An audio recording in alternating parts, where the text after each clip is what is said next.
Carbon di oxide. இது மூணுத்துக்கும் வந்து ஒரு டிஃப்ரென்ஸ் இருக்குது. எல்லாமே ரெட் கலரில் இருக்குது, இது எல்லோ கலரில் இருக்குது பார்த்தீங்களா, இது ப்ளூ கலரில் இருக்குது, இது வந்து பிளாக் கலரில் இருக்குது. ஸோ இதில் என்னன்னா ஒரு நேம் இருக்கும். இதில் வந்து ஏபிசி இங்கே ஃபோக்கஸ் பண்ண.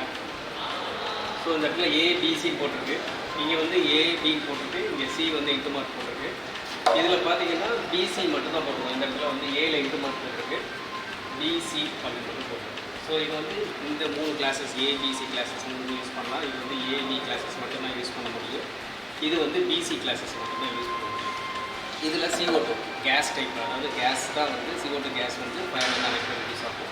இதுக்குள்ளே வந்து powder, dry chemical powder, monoammonium phosphate, sodium bicarbonate இருக்கும். ஸோ அந்த பவுடர் இதில் யூஸ் ஆகும். இதில் வந்து ஃபோம் வரும், அதாவது வாட்டர் ப்ளஸ் ஏ ப்ளஸ் அந்த கெமிக்கல் வந்து மிக்ஸ் ஆகி வெளியில் வரும். ஸோ இது வந்து வாட்டர் டைப்பு, அதாவது ஃபோம் டைப்பு, லிக்விட் பேஸ்ட்டு, இது வந்து பவுடர் பேஸ்ட்டு, இது வந்து CO2 அதாவது gas based. So different type of fire extinguisher. ஏன் இங்கே ஃபோம் வச்சுருக்காங்கன்னா கார் பார்க்கிங் ஏரியாவில் வந்து லிக்விட் ஃபயர்ஸ் அதிகமாக இருக்கும், அதாவது பெட்ரோல் டீசலில் வெஹிக்கிள் இருக்கிறதுனால. ஸோ ஃபோம் ஏபி, அதாவது பி கிளாஸ் ஃபயருக்கு இந்த ஏபி அப்படிங்கிறது வச்சுருக்காங்க. இது ABC any kind of fire கூட யூஸ் பண்ணலாம். சப்போஸ் ஏ கிளாஸ் ஃபயர் தான் இருக்கும், மற்ற வேறு ஏதாவது ஏ கிளாஸ் மெட்டீரியல் வந்துருந்தா ஃபயர் ஆகிடுச்சுன்னா அந்த மெட்டீரியல் யூஸ் பண்ணுறாங்க. இது வந்து BC again petrol diesel chemical, petrol diesel அது, அதுக்கப்புறம் பார்த்தீங்கன்னா கரண்ட் ஐட்டம்ஸ்லாம் இருக்குது. ஸோ அதுக்காக வந்து பிசின்னு வச்சுருக்காங்க. ஸோ இதுதான் ஏபிசி. ஸோ இன்னொரு இதில் வந்து ஏபிசினா என்னன்னு சொல்கிறேன்.